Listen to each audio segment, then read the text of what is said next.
recognize me, old sport? The Great Gatsby, LazyTown edition. Chapter 1. Meet the Buchanans. Nick, having just arrived at his new residence in West Egg, went over to his second cousin Daisy's house. "You ought to see the baby," Daisy squealed. "I want it to be the most beautiful idiot in the world." Looking around, Nick came upon Jordan Baker, a competitive golfer and a guest at the party. "She looks hot," thought Nick as he reached for another cocktail. Nick and Daisy approached Tom, Daisy's husband, a former football player at Yale. "Black people are trying to take over the world and wipe out the master race," said Tom. "Also, my opinion is the only one that matters. So f*** off, because I'm more of a man than you are," his voice seemed to say. Nick just smiled and nodded, not wanting to disturb the beast. Chapter 2. It's not wrong if I do it. The next day, Tom invited Nick over to see his other girlfriend, Myrtle. In a moment, the thickish figure of a woman blocked out the sunlight from the office door. She was in the middle 30s and faintly stout, but she carried her surplus flesh sensuously. "Damn, she's thick," Nick thought to himself as he witnessed Tom about to cheat on his faithful wife. "Don't you think her husband knows?" questioned Nick, referring to Mr. Wilson, Myrtle's drab spouse. "He thinks she's going to see her sister. He's so dumb he can't tell a sign from a corpse," replied Tom in know-it-all fashion as Myrtle waved Wilson farewell. Wilson pretended not to mind the insult and kept working, for he knew he would never be able to touch so much as punch the living daylights out of the golden coffers of Tom.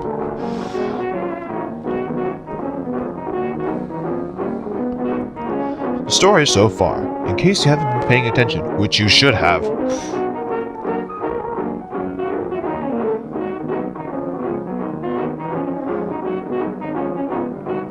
One chapter later, during this time, Tom buys Myrtle a puppy, invites Nick over to another party, and breaks Myrtle's nose over his shared relationship with Daisy.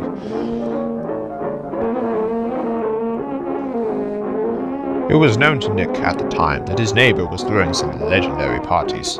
One day he got an invitation from the mystery man Gatsby himself, and decided to attend, considering practically no one who went was actually or personally invited.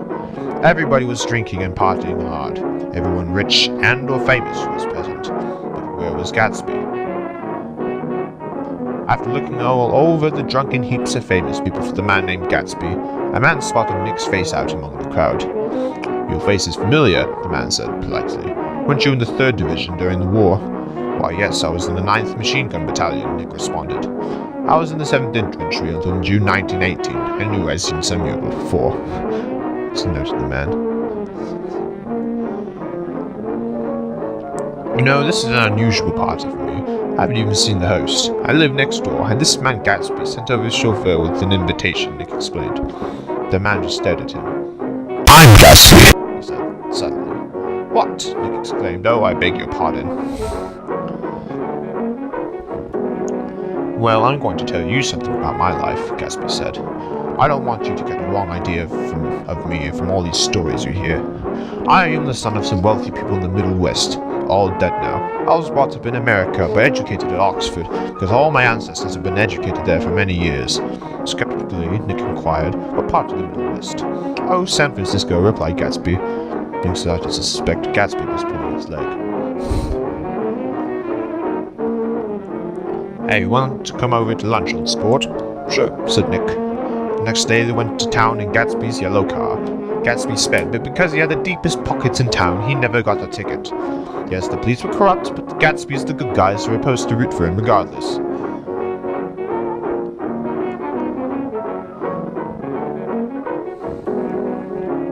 Nick and Gatsby headed over to a nearby restaurant, where Nick saw Gatsby talking to a shady man.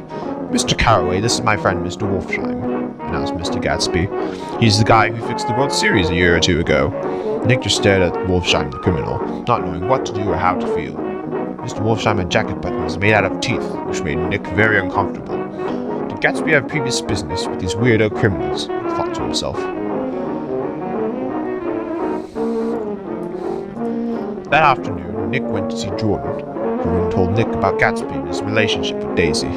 That's the reason he bought the house next to yours, so he could see Daisy's house from across the deck. They've been separated for 5 years now, and Daisy married Tom just for the money, but in fact she loved Gatsby beforehand. Anyway, I actually caught Daisy getting drunk right before the wedding, and she said that she didn't want to marry Tom after all, and now Gatsby's been stalking Daisy and making a plan to invite her over to tea again, if you know what I mean. As Nick was walking back to his house that night, Gatsby approached him. Gatsby waited, looking at Nick with suppressed eagerness. I talked with Mrs. Baker, Nick disclosed after a moment. I'm going to call up Daisy tomorrow and invite her over here to tea. Oh, that's all right, he said carelessly. I don't want to put you to any trouble. Whatever would suit you. I don't want to put you to any trouble, you see. The two agreed on the meeting date as in 2 days and went their separate ways after that. 2 days later, Nick called Daisy up in the morning and invited her to come to tea. Don't bring Tom, he warned her. Who's Tom? She asked innocently. So in short, Daisy and Gatsby made eye contact again for the first time in 5 years. For half a minute there wasn't a sound. Then from the living room I heard a sort of choking murmur and part of a laugh, followed by Daisy's voice in a clear artificial note. I certainly am glad to see you again. Gatsby and the now married Daisy then continued to stare at each other, half out of shock and half out of the surreality of it all. I want you and Daisy to come over to my house, he said. I'd like to show her around. Gatsby turned to Daisy. My house looks swell, doesn't it? He demanded. A huge place there, she cried, pointing. I love it, but I don't see how you live there all alone. I keep it always full of interesting people, night and day. People who do interesting things. The party of three combed the house, culminating in the bedroom, where Daisy started crying stormily at the sight of Gatsby's vast collection of shirts. Such beautiful shirts, she sobbed. It makes me sad because I've never seen such beautiful shirts before.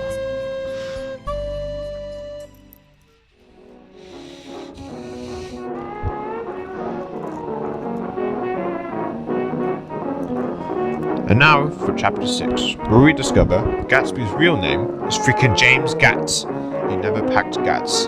Gatsby actually grew up poor and fell in love with Daisy. Also, he worked on the ship. In short, Gatsby doesn't come from Nisco and wasn't educated at Oxford. He amassed his riches himself instead of relying on his parents' money like Nick and Tom and Daisy. Gatsby invited Tom, Daisy, and Nick over to the later of his epic parties, but Daisy didn't like the party. Daisy was appalled by the crude West Egg, appalled by its raw vigor that chafed under the old euphemisms. She saw something awful in the very simplicity she failed to understand. Tom was also getting suspicious. Who is Gatsby anyway? Some old big old bootlegger?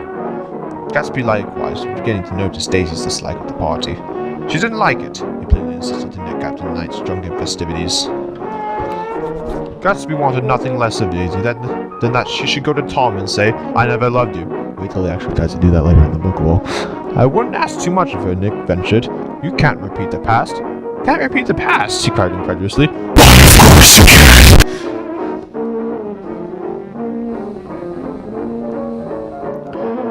And now for an epic confrontation, which has unfortunately been cut out by budget and time constraints. Anyway, so Gatsby, Nick, Daisy, Tom, and Jordan all go to town. Tom suspects Gatsby of cheating on his wife, and they all start fighting. After Daisy had been riled up enough, Gatsby demands that Daisy say that she never loved Tom. Of course she doesn't. Refusing to break class and marriage, she just weeps away and begs for the pain to stop. Meanwhile, Nick just stands there and does nothing, in true Nick fashion. As they are driving home, word gets out that Myrtle was killed by a speeding yellow car. Keep in mind that Gatsby's car is yellow. Therefore, Tom thinks that Gatsby did it. However, Daisy was actually the one driving, and Gatsby, out of some sense and nobility, refuses to blame her for the accident. Chapter 8. Gatsby dies! Wilson was devastated over the loss of Myrtle. His glazed eyes turned out to the ash heaps, where small grey clouds took on fantastic shapes and scurried here and there in the faint wind. I spoke to her, he murmured after a long silence. I told her she might fool me, but she couldn't fool God. God knows what you've been doing, everything you've been doing. May fool me, but you can't fool God! Wilson walked out to the gas station with a crazed look on his face and a gat in his hand. shaking gentlemanly figure told him the name of the driver, the cheater, the murderer. "I will avenge you, my wife," Wilson growled as he lined up the shot, hidden behind the bush residing near Gatsby's seldom-used swimming pool.